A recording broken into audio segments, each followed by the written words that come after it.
Hello family, ಎಲ್ರಿಗೂ ನಮಸ್ಕಾರ. Welcome back to my channel. So ಇವತ್ತಿನ ಸ್ಪೆಷಲ್ ಸಬ್ಬಕ್ಕಿ ಪಲ್ಯ ತುಂಬಾ ಸಿಂಪಲ್ ಆಗಿರುತ್ತೆ. ಬನ್ನಿ ಹೇಗೆ ಮಾಡೋದು ಅಂತ ನೋಡೋಣ. ಮೊದಲನೇದಾಗಿ ಇಲ್ಲಿ ಸಬ್ಸಿಗೆ ಸೊಪ್ಪನ್ನ ತೊಗೊಂಡಿದ್ದೀವಿ. ಜೊತೆಗೆ ಬೆಳ್ಳುಳ್ಳಿ 1 ಗಡ್ಡೆಯಷ್ಟು ಸಣ್ಣದಾಗಿ ಕಟ್ ಮಾಡ್ಕೊಂಡಿರೋಂಥ ಈರುಳ್ಳಿ, ಹಸಿಮೆಣಸಿನ್ಕಾಯಿ, ಜೊತೆಗೆ ಕರ್ಬೇವಿನ ಸೊಪ್ಪು, ನೆನೆಸಿಟ್ಕೊಂಡಿರುವಂಥ ತೊಗರಿಬೇಳೆ ಮತ್ತು ಸಾಸಿವೆ. ಇದಿಷ್ಟು ಬೇಕಾಗಿರೋಂಥ ಇಂಗ್ರೀಡಿಯೆಂಟ್ಸ್. ಈಗ ಎಣ್ಣೆ ಕಾಯಿಸಿ ಅದಕ್ಕೆ ಸಾಸಿವೆನ ಆ್ಯಡ್ ಮಾಡ್ಕೊತಾ ಇದ್ದೀವಿ. 1 ಟೇಬಲ್ ಸ್ಪೂನಷ್ಟು, 1 ಗೆಡ್ಡೆ ಬೆಳ್ಳುಳ್ಳಿ, ಕರ್ಬೇವಿನ ಸೊಪ್ಪು, ಸಣ್ಣದಾಗಿ ಕಟ್ ಮಾಡ್ಕೊಂಡಿರೋಂಥ ಈರುಳ್ಳಿ, ಇದಿಷ್ಟೂ ಹಾಕ್ಕೊಂಡು ಚೆನ್ನಾಗಿ ಫ್ರೈ ಮಾಡಬೇಕು. ಆ್ಯಸ್ ಯೂಶ್ವಲ್ ಈರುಳ್ಳಿ ಹಸಿ ವಾಸನೆ ಹೋಗೋ ತನಕ ಫ್ರೈ ಮಾಡಿ, ಅದು ಲೈಟ್ ಗೋಲ್ಡನ್ ಬ್ರೌನ್ ಬರೋ ತನಕ. ತುಂಬಾ ಚೆನ್ನಾಗಿರುತ್ತೆ ಈ ಪಲ್ಯ. ಎಕ್ಸ್ಪೆಷಲಿ ಚಪಾತಿಗೆ, ಅಕ್ಕಿ ರೊಟ್ಟಿಗೆ ಅಥವಾ ಅನ್ನ ಸಾಂಬಾರಿಗೆ ಸೈಡ್ ಡಿಶ್ ಆಗಿ ತುಂಬಾ ಚೆನ್ನಾಗಿರುತ್ತೆ. ಆ್ಯಂಡ್ ಬೇಗ ಮಾಡ್ಕೊಬೋದು. ನೀವು ನಮ್ಮ ಚಾನಲಲ್ಲಿ ನೀವು ಯಾವುದೇ ವೀಡಿಯೋಸ್ ನೋಡಿದ್ರೂ ಈಸಿಯಾಗಿ ಸಿಂಪಲ್ಲಾಗಿದ್ರು ಟೇಸ್ಟಿಯಾಗಿ ಮಾಡೋವಂಥ ವೀಡಿಯೋಸ್ನೇ ಅಪ್ಲೋಡ್ ಮಾಡಿರೋದು. ಸೊ ಟ್ರೈ ಮಾಡಿ ರೆಸಿಪಿನ, ತುಂಬಾ ಚೆನ್ನಾಗಿರುತ್ತೆ.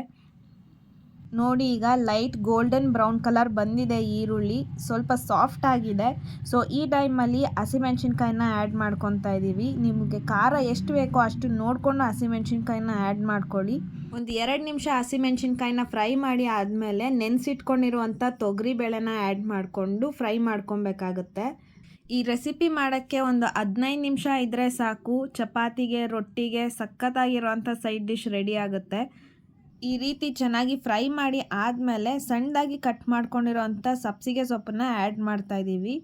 ಅದು ಕೂಡ ನಾವು ಹಾಕಿರೋಂಥ ಎಲ್ಲ ಪದಾರ್ಥ ಜೊತೆ ಹೊಂದ್ಕೊಳ್ಳೋ ರೀತಿಲಿ ಫ್ರೈ ಮಾಡಿ, ಅದರದ್ದು ಪ್ರಮಾಣ ಸ್ವಲ್ಪ ಕಮ್ಮಿ ಆಗಬೇಕು, ಅಲ್ಲಿ ತನಕ ಫ್ರೈ ಮಾಡ್ಕೊಳ್ಳಿ. ಜೊತೆಗೆ ರುಚಿಗೆ ತಕ್ಕಷ್ಟು ಉಪ್ಪನ್ನ ಆ್ಯಡ್ ಮಾಡ್ಕೋಬೇಕಾಗುತ್ತೆ. ಈಗ ಅದು ಬೇಯಿಸ್ಕೊಳ್ಳೋಕ್ಕೆ ಒಂದು ಚಿಕ್ಕ ಗ್ಲಾಸಲ್ಲಿ 1 ಗ್ಲಾಸಷ್ಟು ನೀರನ್ನ ಆ್ಯಡ್ ಮಾಡ್ಕೊತಾ ಇದ್ದೀವಿ. ನಾವು ಹಾಕಿರೋಂಥ ತೊಗರಿಬೇಳೆ ಮತ್ತು ಸೊಪ್ಪು ಎಲ್ಲ ಚೆನ್ನಾಗಿ ಸಾಫ್ಟ್ ಆಗಲಿ ಅನ್ನೋ ಕಾರಣಕ್ಕೆ ಸ್ವಲ್ಪ ನೀರು ಬಳಸಿ ಬೇಯಿಸ್ಕೊತಾ ಇದ್ದೀವಿ. ತುಂಬ ಜಾಸ್ತಿ ಏನು ನೀರು ಬೇಡ. ಒಂದು ಚಿಕ್ಕ ಗ್ಲಾಸಲ್ಲಿ 1 ಗ್ಲಾಸಷ್ಟು ನೀರು ಹಾಕಿದ್ರೆ ಸಾಕು. ಈಗ ಸ್ವಲ್ಪ ಕಡಲೆ ಬೀಜನ ತೊಗೊಂಡು ಡ್ರೈ ರೋಸ್ಟ್ ಮಾಡ್ಕೊತಾ ಇದ್ದೀವಿ. ನೋಡಿ, ಕಡಲೆ ಬೀಜನ ಈ ರೀತಿ ಡ್ರೈ ರೋಸ್ಟ್ ಮಾಡ್ಕೊಂಡ್ಮೇಲೆ ಅದರದ್ದು ಸಿಪ್ಪೆನ ತೆಗೆದು ಜಾರ್ಗೆ ಹಾಕ್ಕೊಂಡು ಗ್ರೈಂಡ್ ಮಾಡ್ಕೊಬೇಕಾಗತ್ತೆ. ತುಂಬ ಸಾಫ್ಟ್ ಪೌಡರ್ ಆಗೋಂಥದ್ದು ಬೇಡ, ಸ್ವಲ್ಪ ತರಿಯಾಗಿರಲಿ. ನೋಡಿ, ನಿಮಗೆ ತೋರಿಸ್ತಾ ಇದ್ದೀವಿ. ತುಂಬ ಸಾಫ್ಟ್ ಪೌಡರ್ ಥರ ಬೇಡ, ಸ್ವಲ್ಪ ತರಿಯಾಗೇ ಇರಲಿ, ತುಂಬಾ ಚೆನ್ನಾಗಿರುತ್ತೆ. ಇದನ್ನು ಹಾಕೋದ್ರಿಂದ ಒಂದು ಗೇಮ್ ಚೇಂಜರ್ ಅಂತಲೇ ಹೇಳ್ಬೋದು. ಟೇಸ್ಟ್ ಅಂತೂ ಸಕ್ಕತ್ತಾಗಿರುತ್ತೆ. ನೋಡಿ, ಹಾಕಿರೋಂಥ ತೊಗರಿಬೇಳೆ, ಸಬ್ಸಿಗೆ ಸೊಪ್ಪು ಎಲ್ಲ ಚೆನ್ನಾಗಿ ಬೆಂದಿದೆ ಅನ್ನೋ ಟೈಮಲ್ಲಿ ಈ ಪೌಡರ್ನ ಆ್ಯಡ್ ಮಾಡಿ 1 ನಿಮಿಷ ಕಾಲ ಫ್ರೈ ಮಾಡಿದ್ರೆ ಸಾಕು. ಸಬ್ಸಿಗೆ ಸೊಪ್ಪಿನ ಪಲ್ಯ ಚೆನ್ನಾಗಿ ಸೂಪರಾಗಿ ಟೇಸ್ಟಿಯಾಗಿ ರೆಡಿಯಾಗಿರುತ್ತೆ. ಈ ವಿಡಿಯೋ ನಿಮಗೆ ಇಷ್ಟ ಆಗಿದೆ ಅಂತ ಅನ್ಕೋತೀನಿ. ಇಷ್ಟ ಆಗಿದರೆ ಲೈಕ್ ಮಾಡಿ, ಶೇರ್ ಮಾಡಿ, ಕಾಮೆಂಟ್ ಮಾಡಿ ರೆಸಿಪಿ ಹೇಗಿತ್ತು ಅಂತ ತಿಳಿಸಿ. ವಿಡಿಯೋನ ಸಬ್ಸ್ಕ್ರೈಬ್ ಮಾಡದೆ ನೋಡ್ತಿರೋರು ದಯವಿಟ್ಟು ವಿಡಿಯೋನ ಸಬ್ಸ್ಕ್ರೈಬ್ ಮಾಡ್ಕೊಂಡು ನೋಡಿ. ಮತ್ತೆ ಒಂದು ಹೊಸ recipe, tasty and simple recipe ಜೊತೆಗೆ ಬರ್ತೀನಿ.